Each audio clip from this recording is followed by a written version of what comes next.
শুরু হন। বিসমিল্লাহির রহমানির রহিম। আজকের উপস্থাপন পর্ব হচ্ছে আমাদের প্যানেল কোডে 161 থেকে 169 পর্যন্ত। গতগুলো আমরা 170 থেকে 228 পর্যন্ত করেছিলাম। মোটামুটি আমি ক্লাস শেষ করে আপনাদের একটু রিভিশনে যাব। আগে আমরা যেহেতু এখন একটু সবাই উপস্থিত আছে, অনেকে চলে যান আপনার ক্লাস মাঝখানে, একটু আলোচনা করে দিই। তা আমরা এখানে একটু যদি যাই, প্রথমে আমরা দুইটা ছবি দেখতে পাচ্ছি। আমাকে একজন বলেন, প্রথম একজন ছবি দেখা যাচ্ছে খুবই ভদ্রলোক। তারপর দ্বিতীয় ছবি দেখছে ডেস্কে একজন বসা অফিসার। তো ওনারা হচ্ছেন সরকারি কর্মচারী। এখানে একজন ভাইয়া দেখা যাচ্ছেন যে উনি কোনো ফাইল বা পত্র বা কোনো কিছু কথা বলতেছে স্যারের সাথে। আবার আচ্ছা, জুবাইর বলেন তো এই সেকেন্ড ছবিতে কি দেখা যাচ্ছে? এটা না, এটার কি দেখা যাচ্ছে ছবিটা? দেখা যাচ্ছে স্যার একজন উপর দিয়ে কথা করছে, নিচ দিয়ে টাকা নিচ্ছে স্যার। মানে উপরে কাজটা তার বৈধ, কিন্তু নিচের কাজটা সে অবৈধ। বাপরে বাবা, আপনার চোখটা ওখানে চলে গেছে। মানে আমি তো ভাবতেছি আপনার নিচের দিকে তাকাবেন না। আসলে তাই দেখা যাচ্ছে না? তাহলে সরকারি কর্মচারী আসলে আমরা যারা সরকারি কর্মচারী, বৈধ পারিশ্রমিক ব্যতীত যদি অতিরিক্ত কোনো এরকম পারিশ্রমিক নেয়, সেটা হচ্ছে আমরা কি বলি শব্দ, রেমুনারেশন বলি বা গ্রেটিফিকেশন বলি, না গ্রেটিফিকেশন করা হয়, যে ঘুষ বলি যেটা। তো এই যে ঘুষের সংজ্ঞাটা বা ঘুষের যে বিষয়টা 161 তো ক্লিয়ার করা আছে, যে কত বছর জেল জরিমানা তাও বলা রয়েছে। তবে এখানে এই ঘুষটায় যদি যিনি নিচ্ছেন তাকে যদি জোর জোর করে দেওয়া হয়, আমরা কি মনে করতেছি তাকে এই কথা বলে? প্লিজ আপনারা একটু ক্লাসটা মনোযোগ দিবেন, আমি রিকোয়েস্ট করতেছি। আপনার থেকে আবার প্রশ্ন আসার সম্ভাবনা রয়েছে, আমি মিট করে দিচ্ছি সবাইকে। একজন আসবেন যিনি আমার সাথে কথা বলবেন আর কি, একটু কন্টিনিউ, যাতে আমি বুঝতে পারতেছি যে আপনার সঙ্গে কথা বলতেছে। তাহলে এই ঘুষ, এটা কি দেখা যাচ্ছে ঘুষ দিচ্ছে, এটা কি জোর করে দিচ্ছে না সজ্ঞানে দিচ্ছে?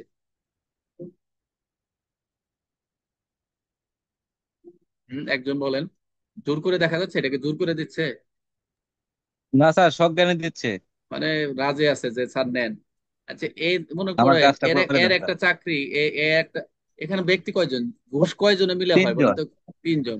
একজন এখানে ব্যক্তি সরকারি কর্মচারী, উনি হচ্ছেন মাধ্যম বা দালাল, উনি একজন, উনিও সরকারি, ওনার একটা চাকরি দরকার, ওনার পাঠাইছে টাকাটা দিয়ে আসো। যিনি দিয়ে আসে, আইনে তো বলা রয়েছে ঘুষ গ্রহীতা, দাতা, মাধ্যম সবাই অপরাধী, তাই নয় কি? সবাই সমান অপরাধী। হ্যাঁ, সমান অপরাধী। তিনজনের কথা বলা হয়েছে, তিনজন ব্যক্তির ছবি নিয়ে আসা হয়েছে।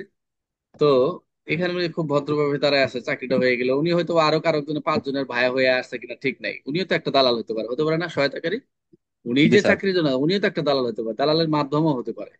তো উনি খুব ইচ্ছাকৃত ভাবে সুন্দরভাবে নিয়ে নিলেন। আর আমরা যেটা দেখলাম, ঘুষের যে যে বিষয়টি এখানে বলেছি, যে ঘুষ আদান প্রদান 3 ধরনের লোক লাগে। কয় ধরনের? 3 ধরনের। তো ঘুষ আদান প্রদান একটা ঘুষ গ্রহীতা, এই যে যিনি নিচ্ছেন, ঘুষ দাতা ইনি দিচ্ছেন, ঘুষ সরি, ঘুষ দেওয়ার মাধ্যম, উনিও মাধ্যম উনি দাতা, এখন দাতা মেরে ধরে নিলাম, উনি দিচ্ছেন যে তুমি দিয়ে আসো, তাই নয় কি? তাহলে আমরা জি এই স্যার। ছবি থেকে উপলব্ধি করে আমরা যদি দেখতে পেলাম যে সরকারি কর্মচারী কর্তৃক কোনো সরকারি কার্য সম্পর্কে বৈধ পারিশ্রমিক ব্যতীত অন্যবিধ বকশিশ যদি গ্রহণ করে, সেটা হচ্ছে ঘুষ।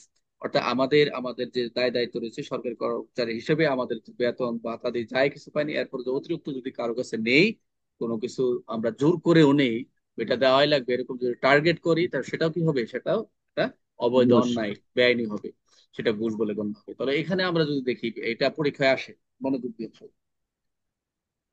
একটু মনোযোগ দেন, যে পরীক্ষা এখান থেকে ওই যে অনেক সময় এমসিকিউ আসে।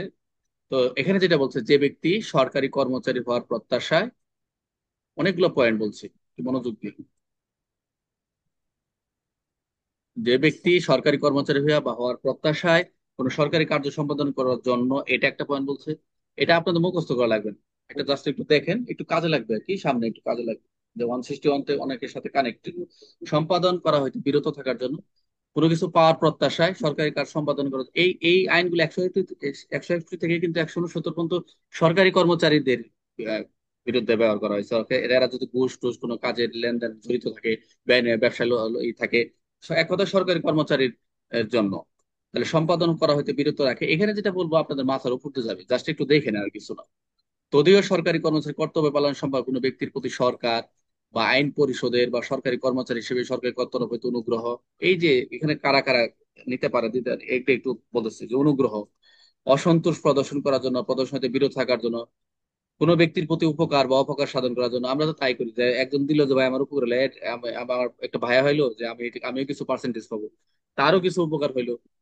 এই যে কোনো ব্যক্তির প্রতি উপকার বা অপকার করার উদ্যোগ করার জন্য যদি এরকম অ্যাটাম করে প্রতিদান দেয়, পারিতোষিক দেয় নিজের জন্য বা অন্য কারোর জন্য, কোনো ব্যক্তির জন্য পারিশ্রমিক ব্যতীত, যে পারিশ্রমিক ছাড়া আপনি একটা পারিশ্রমিক ছাড়া আপনি এটা পেয়ে গেলেন, কোনো বকশিস দেয় বা করে বা অর্জন করে বা গ্রহণ করে, বেশি পড়লে কি হয়, মাথা কিছু থাকবে। আর যখন এক লাইনে পড়ে যাবেন ওখান থেকে ভুলে যাবেন। বকশিস গ্রহণ করে, গ্রহণ করে সম্মত হয়, দিতে সম্মত হয়, এই অর্জন করার জন্য উদ্যোগ করে সেই ব্যক্তি বর্ণনা যে কোনো হয়, তার 3 বছর পর্যন্ত কারাদণ্ড হতে পারে। এটা এমসিকিউ। যদি 161 ঘুষের কত কত বছর সাজা হতে পারে, 3 বছর পর্যন্ত হতে পারে অর্থদণ্ড বা উভয় দণ্ড। তাহলে এখানে যে বিষয়গুলো আমরা জানলাম, যে সরকারি কর্মচারী কর্তৃক যে বৈধ পারিশ্রমিক ব্যতীত যেটা অন্যবিধ বকশিস গ্রহণ করে নেওয়ার যে একটা প্রক্রিয়া, গ্রহণ, তারপর হচ্ছে অর্জন, অর্জন করা উদ্যোগ, এবং কারো উপকার, কারো অপকার, কারো প্রতিদান, কারো পারিতোষিক, অর্থাৎ এটা হচ্ছে একটা বকশিস গ্রহণ করাই হচ্ছে ঘুষ। আর এটা সাজা কত বলছে, 161-তে, যার মেয়াদ কত হবে কারাদণ্ড। 3 বছর। গুড, এইটা বলে আচ্ছা মনে রাখি। আচ্ছা, এনে আর কোনো কিছু জানা দরকার নেই, জাস্ট এইটুকু জেনে রাখেন, অন্য কিছু না। এখন একজন আমাকে বলে তাহলে আমরা সামারি কি টানতে পারি বা সারাংশ, ঘুষ কাকে বলে আমরা নিতে পারি, কে বলতে পারবেন? সরকারি কর্মচারী তার কাজ, আইনানুগ কাজকর্ম তো করতে করার সময় তার যে বৈধ পারিশ্রমিক পায় তার অতিরিক্ত কোনো কিছু যদি গ্রহণ করে, সেটা স্বেচ্ছায় হোক জোরপূর্বক হোক, যে কোনো ভাবেই নিক, সেটা ঘুষ বলে গণ্য হবে স্যার। হ্যাঁ, খুব সুন্দর, ঘুষ বলে গণ্য হবে, ঘুষ বলিয়া গণ্য হবে, সুন্দর হয়েছে। আরেকজন বলেন তো, আরেকজনটা নেই, মেহেদি বলতে পারবেন? মেহেদি। স্যার আমি বললাম স্যার এতক্ষণ। জি। ও আচ্ছা, আপনি বলছেন রাসেল। পারুল আপু বলেন দেখি, পারুল আপু। স্যার, কোনো সরকারি কর্মচারী তার কাজের বিনিময়ে কাজ থেকে বিরত থাকা অথবা কাজ করার জন্য যে সরকারি পারিশ্রমিক ব্যতীত যে অতিরিক্ত অর্থ নেয়, কোনো বকশিস বা অর্থ নেয়, সেটা হচ্ছে ঘুষ। পরীক্ষায় ঘুষের সংখ্যা বাড়বে না, বাট এখান থেকে 161টা যে সাজা সেটা দিতে হবে। যে মোটামুটি এই 161, এই সামারি আমি কালকে এখানে একটা এমসিকিউ দিব, দেখি আপনারা